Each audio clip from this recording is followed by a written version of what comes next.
Hello and welcome to Exploring the Holos. Today I want to talk about something that really gets my goat. Last week, Israel struck nuclear targets in Iran. And because Israel is the United States' special ally, this has serious implications for us, the United States, all Americans. Even if we somehow don't end up with our troops on the ground. Hello, I just need to cut in here. This video was recorded like a week ago and a lot has happened. This is my second time updating this video. Since then, the video was made right after Israel struck Iran. So that's what context I'd be talking in. But then after that, we struck Iran, and now there's a ceasefire. So as of now, hopefully this ceasefire will hold. And I do have to give President Trump credit for calling out Israel when they completely dropped a crap ton of bombs after the ceasefire. Both parties did exchange fire, but he called out both sides, and he's got to be the first president to ever come out against Israel on anything, and that is a positive sign. Hopefully the ceasefire holds. My message in this video does stand, and it has a lot of good information, so please watch till the end, and if you do, thank you, and don't forget to like and subscribe.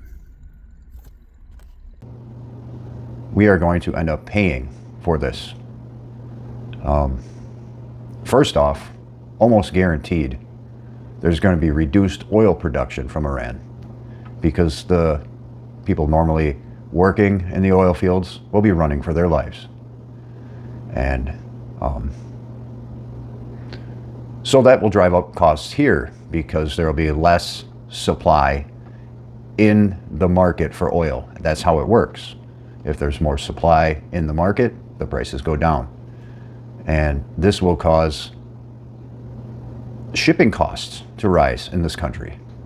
And that will cause the products of everything being shipped in this country to rise. That will cause prices of everything to rise. And so that's already a bad thing when we're already dealing with tariffs. And beside the cost, it's just another loss of life that is a waste. Within the first strike, I think 200 some odd people were killed. I don't think any of them were soldiers. There was mostly scientists, nuclear scientists, a few civilians that had absolutely nothing to do with it, you know, because they're in the building or whatever. And I believe the lead negotiator, that's the thing too. They were set to negotiate a new nuclear deal with President Trump one day after this happened.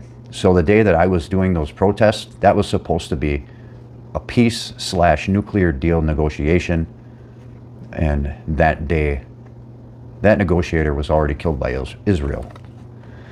And we already give Israel at least $3.8 billion every single year for defense. And what do they give us? They give us intelligence. And that's it. They also give us money to lobby our politicians through AIPAC and other political action committees. So I'm going to go on record right now, and even though President Trump said give it 2 weeks and he's going to make his decision whether we get involved, I'm going to go on record right now and say that shortly after you see this video, we're already involved on an offensive type of position in that war. And maybe last year or the year before, I made a video about corporate capture. And the last Many wars that we've had over the past 3 decades have been because of corporate capture.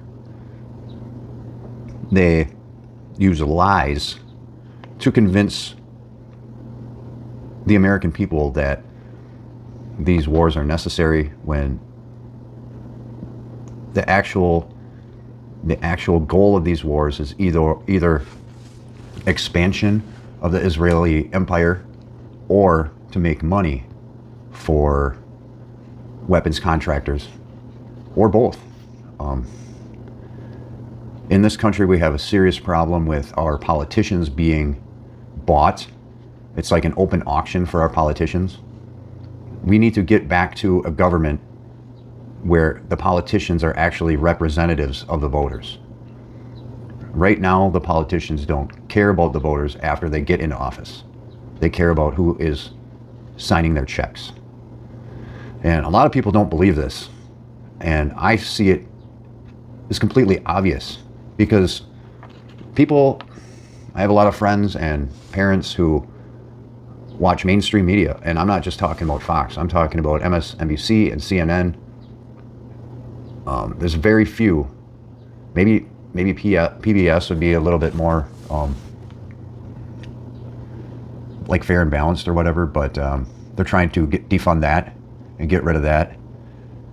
I strictly watch independent media on YouTube. There's a few of them. I know that a lot of people don't agree with TYT anymore because they're very opinionated, which I feel doesn't bother me as long as they cover the news fair and balanced.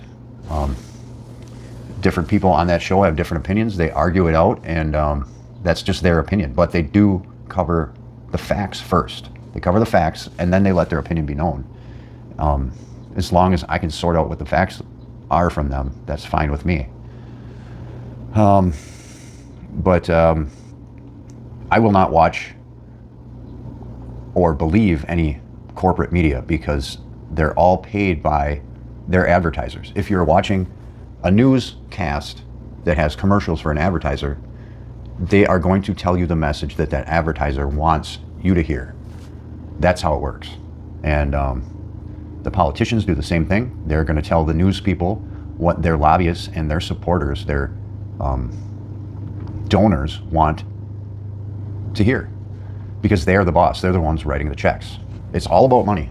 This is what happens when you have unregulated capitalism. There's nothing to stop it from being an auction. So we are going into a war that very likely could be World War III. And it bothers the heck out of me. And I think about it every day.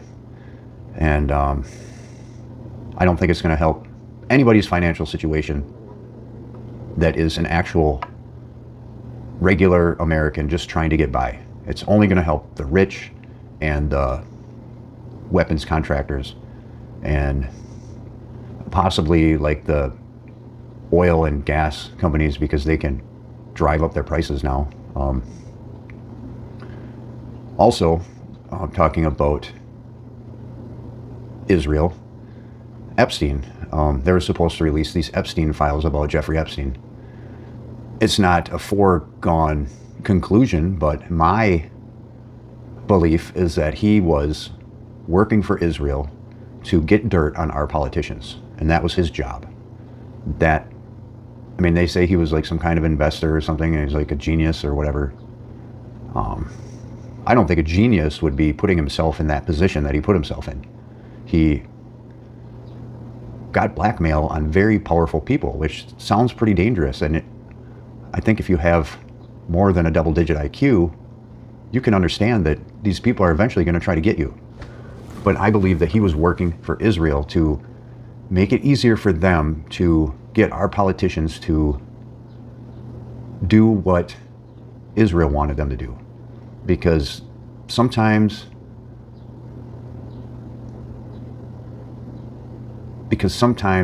money isn't enough for some people.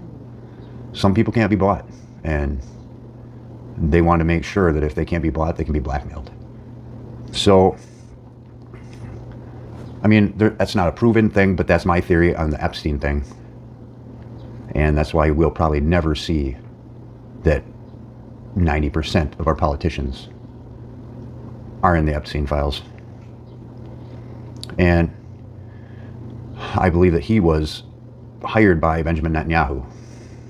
And Benjamin Netanyahu is the one person who has the power to get at somebody in a U.S. federal prison and disable the cameras, remove the guards, and have the person taken out. And also, I'd like to go over Benjamin Netanyahu and how he has been pushing this lie of nuclear weapons and weapons of mass destruction for the past 30 years.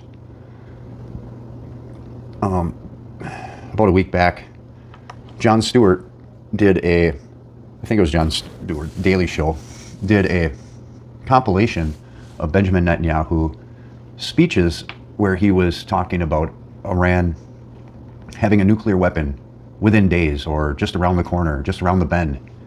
And I believe he started like in 1990.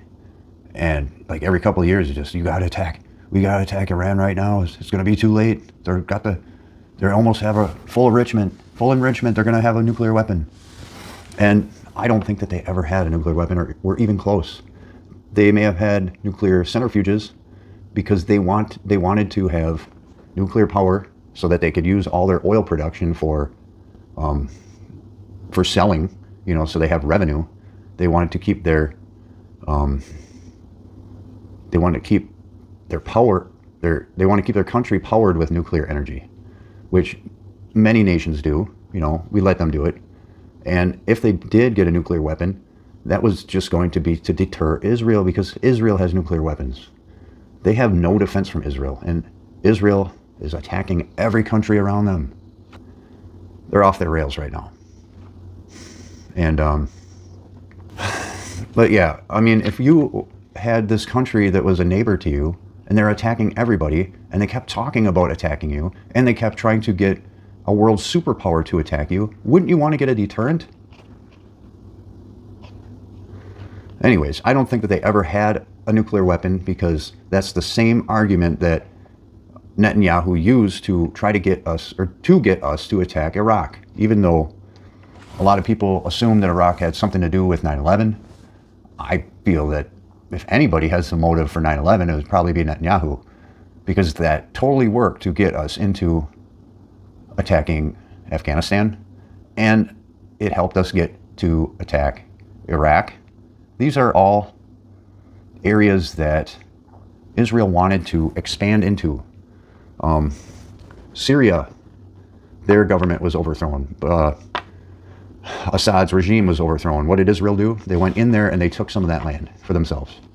So they're trying to expand their country. And I don't want to say that everybody in Israel agrees with this, but the government that's what they're doing, and they don't care about who they kill or how many they kill. They just want them out so they can have it for themselves.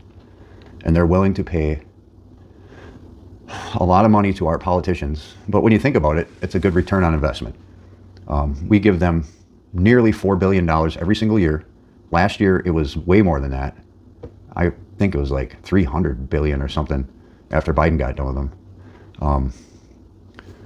But yeah, they just take that money, they keep most of it, and the rest of it, they spend on our politicians so they can buy them.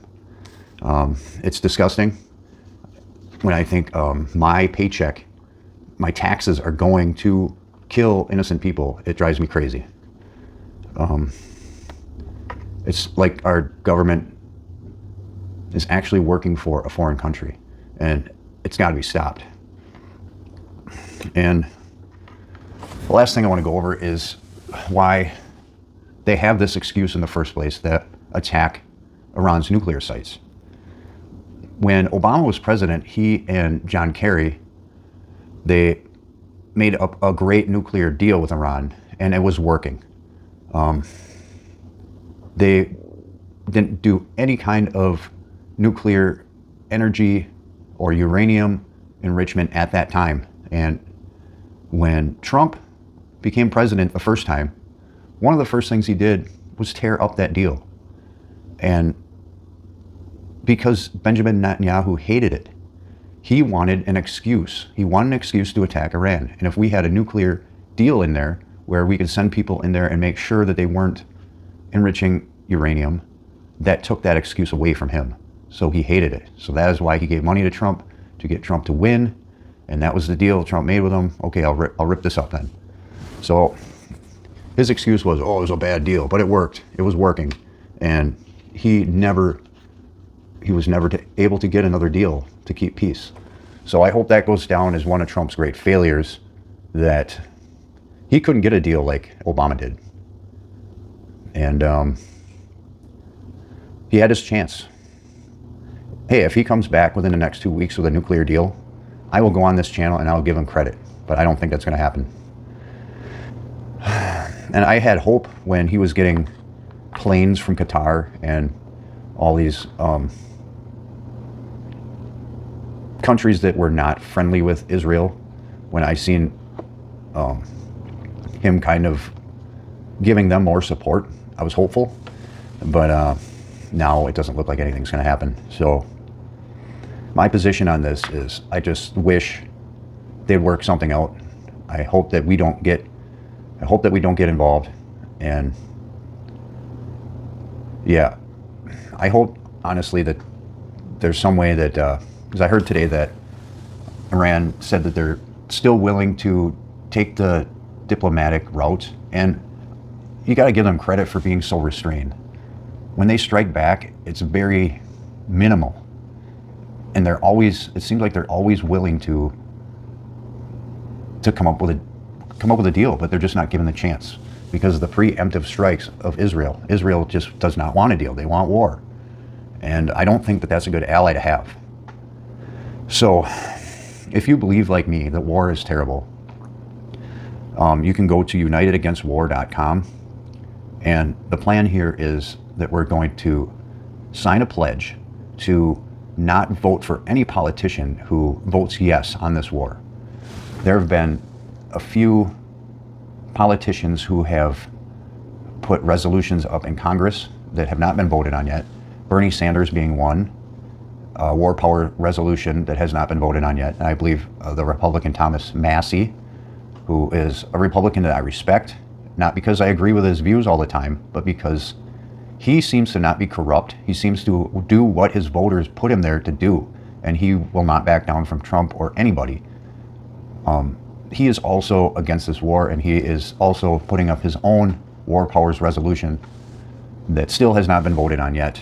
And so if you are against this war, go to unitedagainstwar.com and sign the pledge that you will not vote for any politician that is voting for this war.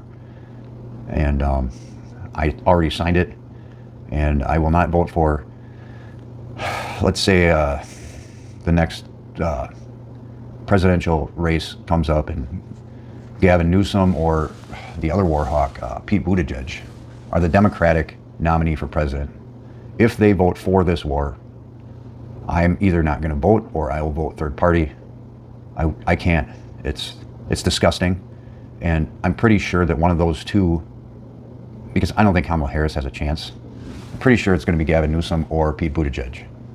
I really hope the Democrats pull their heads out of their you-know-whats and pick somebody a little bit more progressive or populist that actually are not corporate and want to do stuff for the voters. Because I think both those two are terrible candidates. They'll probably lose, and they're not populist at all. They're very corporate and bought by corporate interests.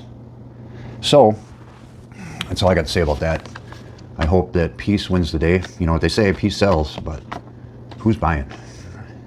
Be safe. Thanks for watching.